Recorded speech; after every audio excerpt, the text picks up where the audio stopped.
का 22 मार्च को अल्मोड़ा दौरा। डीएम आलोक पांडे ने अधिकारियों की बुलाई बैठक। धामी सरकार की उपलब्धियों के बारे में देंगे जानकारी। 23 मार्च को धामी सरकार के 3 साल पूरे। प्रदेश भर में जन सेवा थीम के तहत आयोजित होंगे कार्यक्रम। देहरादून में मुख्यमंत्री पुष्कर सिंह धामी करेंगे संबोधित। दिल्ली दौरे पर मुख्यमंत्री पुष्कर सिंह धामी। हेल्पलाइन ने 1905 की समीक्षा बैठक में अधिकारियों को फटकारा। सीएम धामी ने मांगा स्पष्टीकरण। उत्तराखंड में वार्षिक स्थानांतरण सत्र की कवायद शुरू। 10 जून तक जारी होंगे तबादला आदेश। कर्मचारियों को बताना होगा कारण। चारधाम यात्रा के लिए सरकार की नई पहल। पोर्टल से होगी स्वास्थ्य निगरानी। हेलीकॉप्टर और बोट एम्बुलेंस होंगी तैनात। मिलेगा बेहतर इलाज। और अल्मोड़ा के 36 से अधिक गांवों में पेयजल का संकट। आपको बता दें, बेमियादी धरने पर ग्रामीण और व्यापारी अनिश्चितकालीन धरने पर बैठे। आप देख रहे हैं के न्यूज, खबरों का सारथी। और अब खबरें विस्तार से। अहम खबर से बुलेटिन की शुरुआत करते हैं। विकासनगर से अहम खबर, जहां चक्राता पहुंचे कैबिनेट मंत्री सुबोध उनियाल। वन पंचायत सम्मेलन में कैबिनेट मंत्री ने शिरकत की है। जंगल से जन कल्याण तक विषय पर आयोजित कार्यक्रम में चक्राता विधायक प्रीतम सिंह सहित विभागों के अधिकारी मौजूद रहे। जिला प्रशासन की अनुपम पहल के तहत यह कार्यक्रम हो रहा है, जिसमें चक्राता कालसी के वन पंचायत सरपंचों के लिए कार्यक्रम आयोजित किया गया है। प्रशिक्षण व अन्य कार्यक्रम आयोजित किए गए। जानकारी देने के लिए यह कार्यक्रम आयोजित किया गया।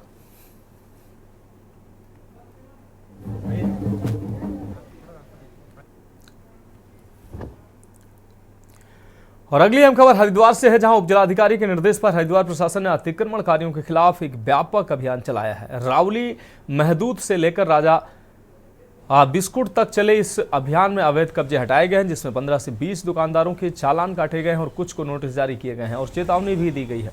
नगर निगम की टीम ने प्रशासन का सहयोग करते हुए सड़क किनारे अवैध निर्माण और फुटपाथ पर फैले सामान को हटाया है।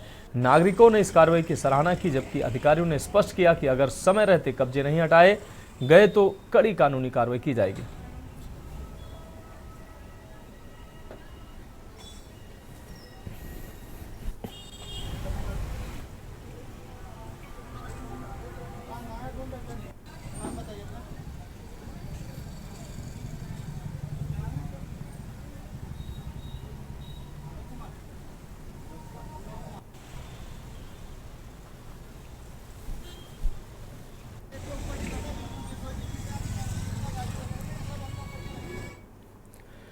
अब रुक करते हैं अगली अहम रिपोर्ट का। उत्तराखंड विधानसभा में दिए गए, आपको बता दें, दिए मंत्री प्रेमचंद अग्रवाल के बयान और हाल ही में दिए इस्तीफे के बाद मंत्रिमंडल विस्तार को लेकर देवभूमि से दिल्ली तक राजनीति का बाजार बेहद गर्म हो चला है। उत्तराखंड में इन दिनों सियासी पारा गर्म है, तो इसकी तपिश संगठनात्मक चुनाव में भी दिख सकती है। धामी सरकार की कैबिनेट के विस्तार की चर्चाओं के बीच अब बीजेपी के अंदर खाने संगठन में बदलाव की भी हलचल तेज हो गई है। इसी हफ्ते बेंगलुरु में आरएसएस की होने वाली मीटिंग के बाद कहा जा रहा है कि प्रदेश बीजेपी में बड़े बदलाव देखने को मिल सकते हैं। लिहाजा सबकी नजर संघ की इस होने वाली अहम बैठक पर है। दरअसल राष्ट्रीय स्वयंसेवक संघ की अखिल भारतीय प्रतिनिधि सभा बेंगलुरु में 21, 22 और 23 मार्च को होने जा रही है। इसमें लिए गए फैसलों का असर संगठन में भी दिख सकता है। सूत्रों के अनुसार संगठन और महामंत्री जैसे अहम पदों पर भी बदलाव दिख सकते हैं। फिलहाल बीजेपी प्रदेश अध्यक्ष का नया चेहरा कौन होगा, इसको लेकर एक तरफ जहां कयासों का बाजार गर्म है, वहीं संगठन में महिलाओं को नेतृत्व देने की चर्चा तेज है। वहीं मुख्यमंत्री पुष्कर सिंह धामी के कल दिल्ली दौरे को लेकर मंत्रिमंडल विस्तार की चर्चा बेहद तेज हो गई। ऐसे में उम्मीद जताई जा रही है कि कैबिनेट के खाली पड़े 5 मंत्री पदों को जल्द भरा जा सकता है। यह अहम रिपोर्ट देखिए।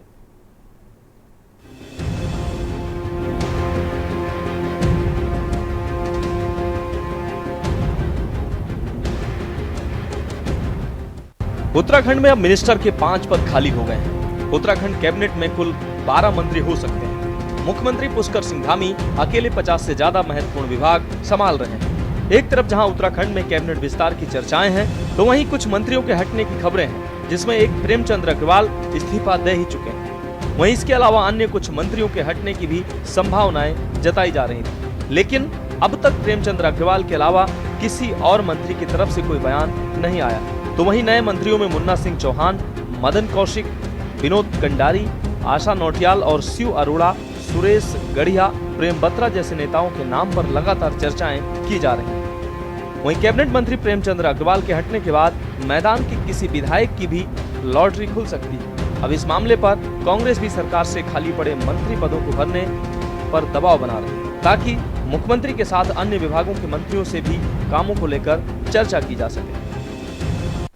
देखिए, मंत्रिमंडल के बारे में मुख्यमंत्री को निर्णय लेना है और बहुत जल्दी, क्योंकि उत्तराखंड के अंदर विस्तार होना है, वो विस्तार होगा। देखिए, हमारी सरकार में पहले से ही 4 मंत्री के पद रिक्त चल रहे हैं और मंत्री पद रिक्त होने के कारण मंत्रिमंडल की विस्तार की संभावनाएं बनी रहती हैं और मंत्रिमंडल का विस्तार कब होगा और कौन मंत्री बनेंगे, ये इसका विशेषाधिकार माननीय मुख्यमंत्री के पास रहता है और हमारे केंद्रीय नेतृत्व के निर्देश पर जैसे ही निर्देश प्राप्त होगा और माननीय मुख्यमंत्री जब चाहेंगे तो मंत्रियों का विस्तार भी होगा।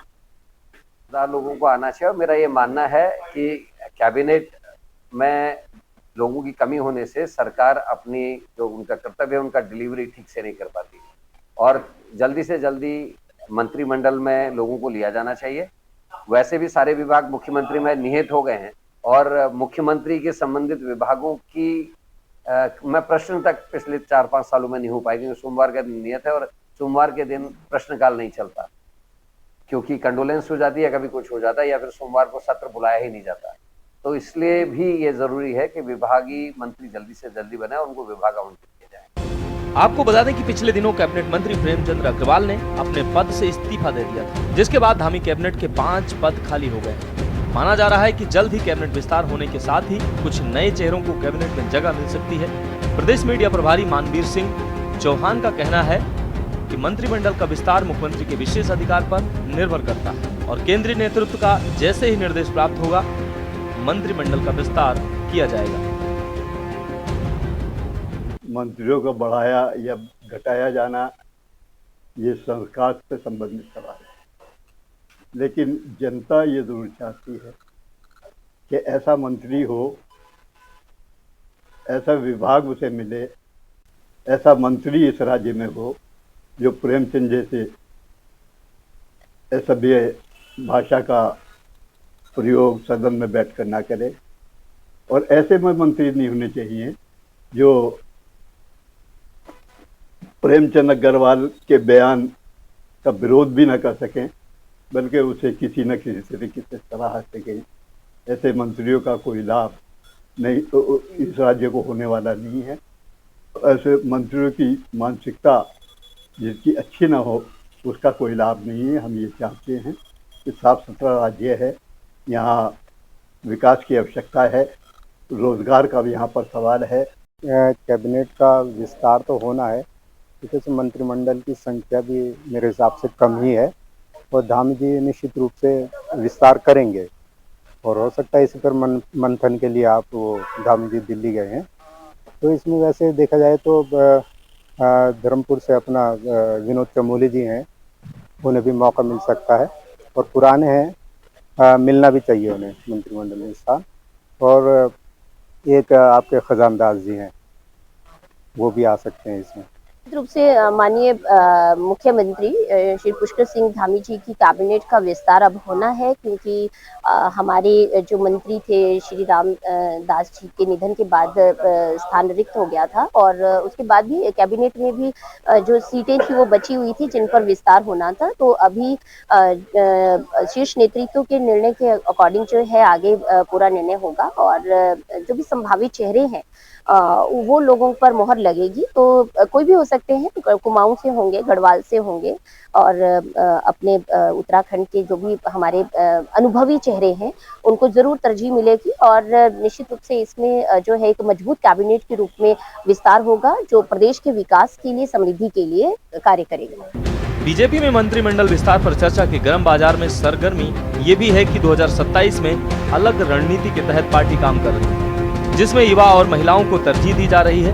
केंद्रीय पर्यवेक्षक जल्द प्रदेश अध्यक्ष के चुनाव को लेकर तारीखों का ऐलान कर सकते, यानी साफ है कि आने वाली 21, 22 और 23 तारीख पॉलिटिकल घटनाक्रम के लिहाज से बेहद खास होने जा रही है। भले ही मीटिंग बेंगलुरु में हो, लेकिन यहाँ लिए गए फैसले उत्तराखंड में उठापटक कर सकते हैं। साथ ही मुख्यमंत्री का दिल्ली दौरा और विधायकों की बढ़ती धड़कनें भी लाजिमी। Uttarakhand desk report.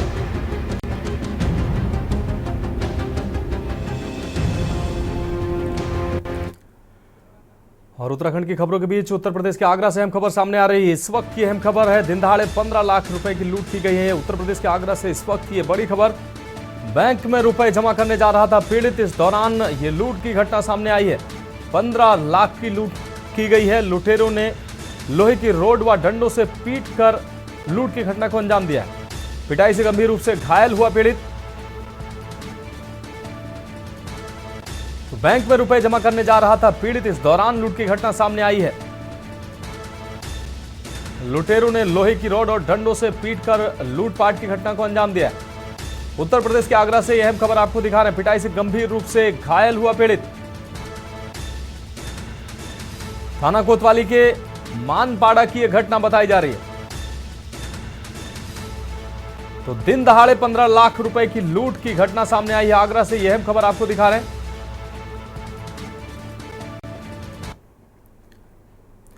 अब रुक करते हैं उत्तराखंड की खबरों का। कुमाऊं से अगली अहम खबर, जहां परिक्षेत्र के आईजी योगेंद्र रावत के तबादले के बाद हल्द्वानी कोतवाली सभागार में विदाई समारोह आयोजित किया गया। इस मौके पर पुलिस विभाग के अधिकारियों और कर्मचारियों ने उनके साथ बिताए गए यादगार लम्हों को साझा किया और उनके नेतृत्व की सराहना की।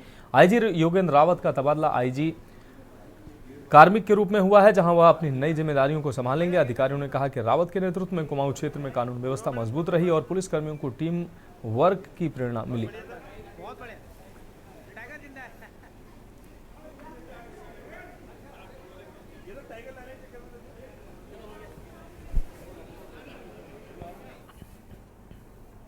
हरिद्वार के सिडकुल रीजनल मैनेजर का पत्रकारों के फोन न उठाना विवाद का कारण बनता जा रहा है। सिडकुल से जुड़ी खबरों और महत्वपूर्ण जानकारियों के लिए मीडिया का आरएम से संपर्क करना जरूरी होता है, लेकिन बार बार कॉल करने के बावजूद कोई प्रतिक्रिया नहीं मिल रही। इससे पत्रकारों को सटीक और आवश्यक सूचनाएं जुटाने में परेशानी हो रही है, जिससे आरएम की कार्यशैली पर सवाल उठ रहे हैं। मीडिया से दूरी बनाए रखना प्रशासनिक पारदर्शिता पर भी संदेह खड़ा कर रहा है।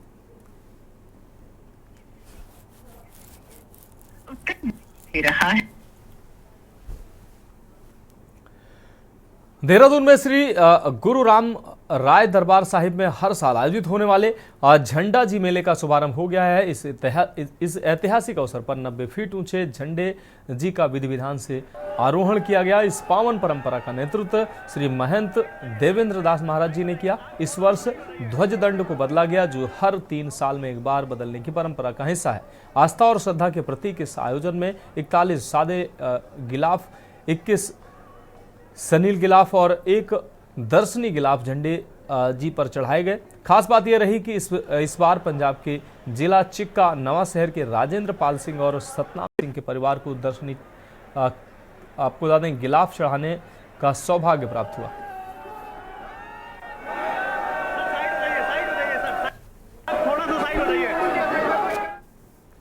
तो खबरों में वक्त एक ब्रेक का है, जल्द हाजिर होंगे। आप देख रहे हैं के न्यूज, खबरों का सारथी। ब्रेक के बाद उत्तराखंड की खबरों में एक बार फिर से आपका स्वागत है। रुक करेंगे अगली अहम खबर का। बागेश्वर नगर क्षेत्र में सरयू नदी के ऊपर बने दोनों मोटर पुल और पैदल पुल को खुलवाने की मांग तेज हो गई है। नगर व्यापार मंडल बागेश्वर के पदाधिकारियों ने संयुक्त रूप से जिलाधिकारी बागेश्वर आशीष भटगाई को ज्ञापन दिया। बागेश्वर प्रशासन द्वारा सरयू नदी पर बने पुलों को मरम्मत के नाम पर लंबे समय से बंद रखा गया है और मरम्मत का काम भी महीनों से बंद पड़ा हुआ है। सरयू नदी पर ऊपर बने पुलों से आवाजाही बंद होने से दुग बाजार और चौक बाजार के व्यापारियों का व्यापार काफी प्रभावित हो रहा है।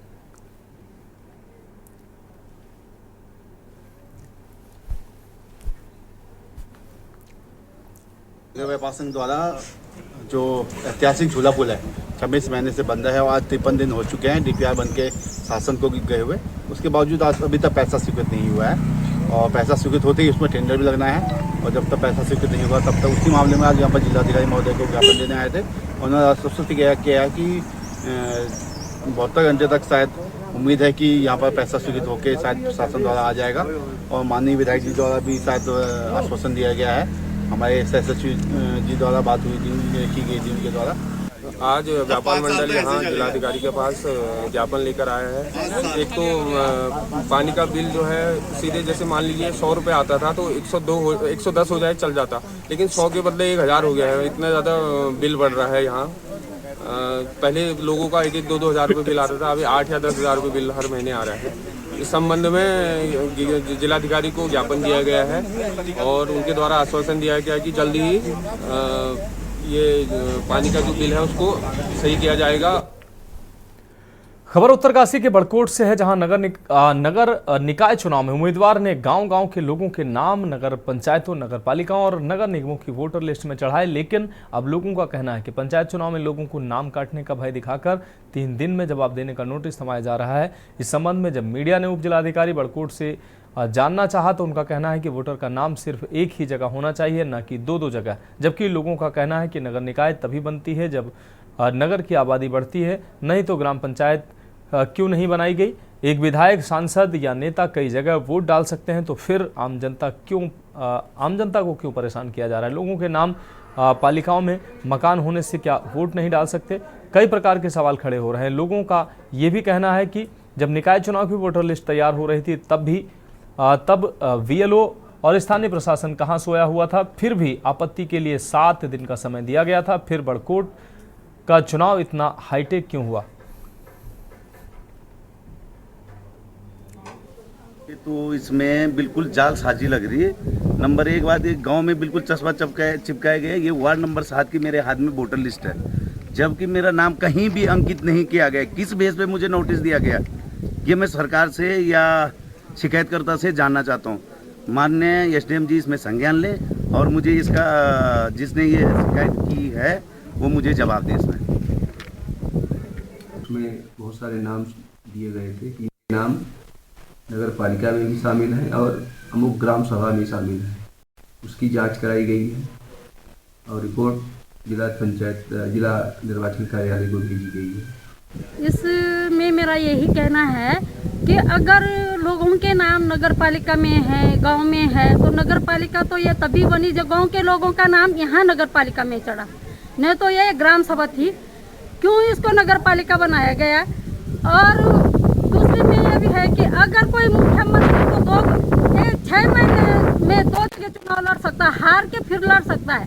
एक जो आम जनता है, गरीब जनता है, निसहाय है, आ नहीं सकते लोग, गाँव से गाड़ियाँ नहीं मिलती है। हरिद्वार के कनखल स्थित बैरागी कैंप में सोमवार दोपहर अचानक आग लगने से हड़कंप मच गया। आपको बता दें तेज लपटों ने देखते ही देखते 5 झोपड़ियों को अपनी चपेट में ले लिया, जिससे वो पूरी तरह जलकर राख हो गई। गनीमत यह रही कि इस हादसे में कोई जनहानि नहीं हुई, लेकिन झोपड़ियों में रखा सारा सामान जलकर खाक हो गया। सूचना मिलते ही दमकल विभाग की टीम मौके पर पहुंची और कड़ी मशक्कत के बाद करीब 1 घंटे में आग पर काबू पाया। आग के कारणों का अभी तक पता नहीं चल सका है, लेकिन प्रशासन मामले की जाँच में जुट गया है।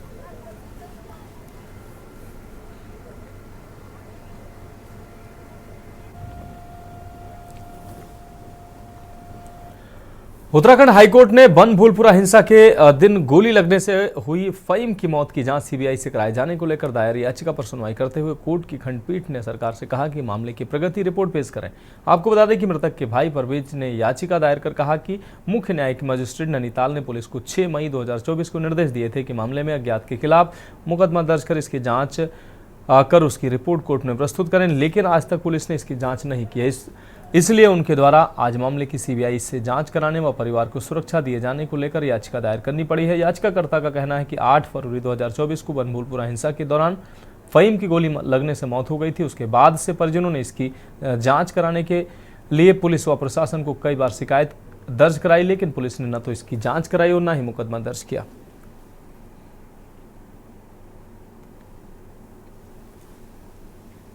ऐसा ना, एक ये जो हल्द्वानी में दंगा हुआ था फरवरी में, उस दंगे में हमारा जो क्लाइंट है उसका एक फहीम नामी व्यक्ति की हत्या हुई थी, गोली लगी थी उसको। उसमें हमने सब जगह शिकायत करी तो कहीं से इसकी FIR लॉन्च नहीं हो रही थी। उसके बाद फिर 156 दिन में हम CGM कोर्ट नैनीताल में गए, वहाँ पर 302 में FIR लॉन्च हुई अज्ञात में। तो इसके लेके हमने ये कहा था पिटीशन में कि साहब इस मामले की जो है CBI जाँच होनी चाहिए। पुलिस जो है प्रॉपर तरीके से इसकी इन्वेस्टिगेशन नहीं कर रही है और इसी को लेके हमने पिटीशन डाली है। तो कोर्ट ने आज जो है इसमें कहा इनसे, सरकार स्टेट से, और उसकी दूसरी जो क्लाइंट है हमारा, उसकी सुरक्षा के लिए डिमांड करी थी हमने, क्योंकि उसको लगातार धमकी देने की बात चल रही थी। और इसके लिए हमने एक जो है जो विटनेस प्रोटेक्शन कमेटी है 2022 का एक्ट है, उसमें एक जिला जज जो उसके चेयरमैन होते हैं, उसमें भी हमने एक एप्लीकेशन दी। हल्द्वानी के बद्रीपुरा क्षेत्र में एक युवक द्वारा नाबालिग बच्चियों के साथ अशोभनीय हरकत किए जाने पर पुलिस ने मामले में गंभीरता दिखाते हुए मुकदमा दर्ज किया और आरोपी को गिरफ्तार कर लिया है। पुलिस क्षेत्राधिकारी नितिन लोहनी का कहना है कि बद्रीपुरा इलाके में आरोपी को गिरफ्तार किया गया है। पॉक्सो के तहत मामले में मुकदमा दर्ज करते हुए आरोपी के खिलाफ कानूनी कार्रवाई शुरू कर दी गई है। देखिए, बद्रीपुरा क्षेत्र में एक व्यक्ति द्वारा दो बच्चियों के साथ एक अशोभनीय हरकत की गई थी, तो उसके विरुद्ध मुकदमा पंजीकृत किया गया है। पॉक्सो 9/10 की जो भी सुसंगत धाराएं हैं उनमें पंजीकृत किया गया है। उसके साथ साथ व्यक्ति की अरेस्टिंग कर ली गई है। तब तो त्वरित कार्रवाई करते हुए अरेस्टिंग हुई और अभी इसको रिमांड के लिए भेजा जा रहा है।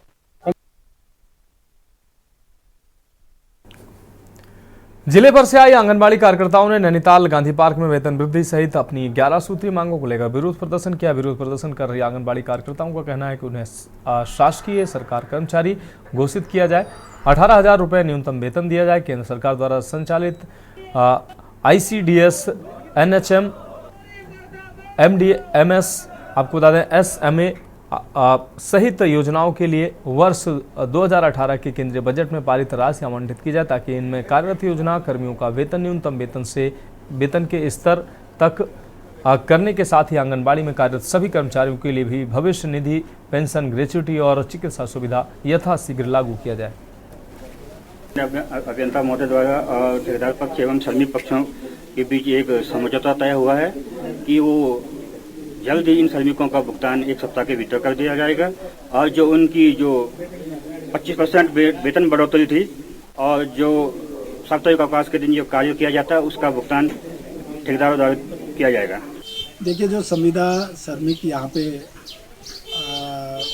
आंदोलनरत थे, तो उनकी मांग थी कि उनको अप्रैल 2024 से मिनिमम वेजेज जो बढ़ा हुआ है श्रम विभाग के नियमानुसार वो दिया जाए, क्योंकि डिपार्टमेंट के द्वारा ठेकेदार को भुगतान किया ही नहीं गया और बार बार ठेकेदारों द्वारा डिपार्टमेंट से ये मांग की जाती रही कि आप मिनिमम वेजेस पे हमें भुगतान करें ताकि हम अपने श्रमिकों को वो भुगतान कर सकें।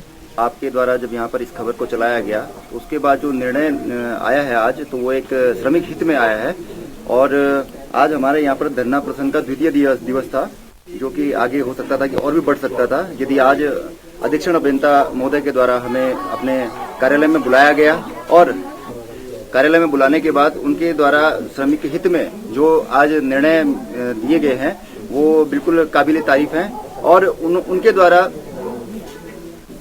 कुछ दिन के अंदर ये कहा गया है कि 1 सप्ताह का टाइम दिया गया है कि 1 सप्ताह के भीतर इन सभी समस्याओं का समाधान हो जाएगा। उनके द्वारा जो धरना चल रहा था उनसे आज वार्ता की गई है। उनकी मुख्य समस्या ये थी कि जो श्रम आयोग की बढ़ी हुई दरें हैं, ठेकेदार उनको उस दरों से भुगतान नहीं कर रहे थे, जबकि हमारे मुख्य महाप्रबंधक के द्वारा 10 अक्टूबर को ये फैसला किया गया था कि इनको बढ़ी हुई दरें दी जाएंगी।